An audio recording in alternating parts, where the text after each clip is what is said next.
Thank you, Senator. Senator Marshall. Thank you, Chairman. Welcome, Madam Secretary. Glad that you're here with us today. The last time you filled your car up with gasoline, do you know what the price, remember what the price was? I drive an electric vehicle. Okay. Do you know what the price of gasoline, do you know what the price of gasoline is in Washington, D.C.? I know that on average, the price per gas of a gallon of gas today across the country is $4.25. So it's over $5 a gallon here. When you were governor in Michigan, what was the price of gasoline the last year you were governor? I don't know. It was a lot less. Probably around $2, $3 a gallon, something like that. Back home in Michigan, I assume you still have lots of friends back there and you guys have relationships. What's the number one concern of people back home? It's not just back home, it's across the country. The number one concern is inflation, and that is fueled by the price of fuel. Okay. I took Economics 101 from my track coach in college, so I'm sure it wasn't quite the Econ 101 of some of the bigger universities, but he taught me that if you, all things else being constant, if you decrease supply, the price is going to go up of any product. Would you agree with that? If you increase supply, if you decrease supply. Decrease supply, yes, the price will go up, yep. Okay. Have your policies resulted in decreasing supply of oil and gas? No, sir. Okay.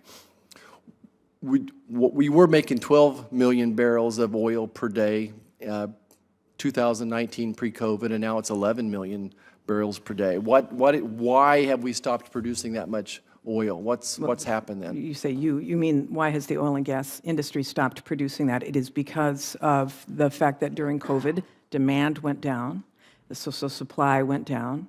Wall Street, as we've been discussing, has demanded that there be fiscal discipline on the part of the oil and gas companies when it comes to reinvesting that. And so there has been a constraint on investment in favor of the shareholder buybacks that Senator Heinrich was referring to. But most importantly, in the most recent, is that supply has come off the market in terms of Russian oil and gas, rightly because of countries like the United States saying we will not buy oil from you in order to finance Putin's war. If 1.5 million to 2 million barrels comes off, that means the global supply has reduced, and since oil's traded on a global market. So you do not believe any of your policies have impacted the supply of oil and gas in this country? Nor does the CEOs of the oil and gas industries, 94% of whom have said that the failure to produce more have nothing to do with the policies of government. Yeah, I would argue that point, and I think most Americans would as well.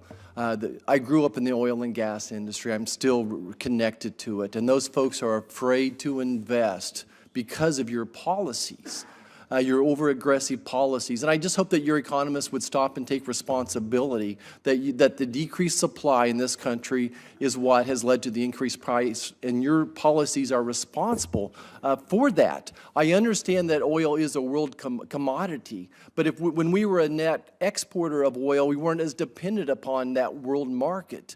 So you could say the same thing about it. Wheat is a world commodity, but if there's enough of it to feed ourselves, certainly gives us much more control. I do think your policies have contributed significantly to this, and fear of investing. People are so scared to invest in this because it takes a year or two to turn this product around. It's not like turning a flip a switch on and off. I want to go back to inflation just for a second more. My son called me in January and said his utility price had doubled. He said, "Dad, is this a mistake or what's happened? Why do you think utility prices have doubled in America?" I think utility prices, fuel prices, are constrained by the same things that we are seeing in other inflation-affected areas, which is supply chains are slow to catch up with the opening up of the economy after COVID. I think that is a big reason for the inflation, in addition to, as we've discussed, the price of fuel, which is a global price, the price of oil. What policies are you implementing now that will decrease the price of gasoline at the pump and decrease my son's utility bill? Well, as you know, oil, which gasoline derives from, is traded on a global market. And what the president has done is try to replace the lost barrels of oil from the Russian oil that has been pulled off the market by releasing 180 million barrels a million barrels per day from the Strategic Petroleum Reserve. The Energy Information Agency has said that the oil and gas industry will be ramping up, and they have started to do so slowly, to be increasing to another million barrels per day by the end of this year. They will be at record production by the end of this year. We are at record production for natural gas production and natural gas export. This administration, to your point about instituting policies, has issued more permits for oil and gas drilling in the first year That's than the Trump totally administration did. deceitful to describe that as a solution. You only issued about 10 or 20% of what we needed, and then you don't That's allow not us to true, build the sir. infrastructure of what we would need to do as well. So I think that's just disingenuous to go down that rabbit hole as well.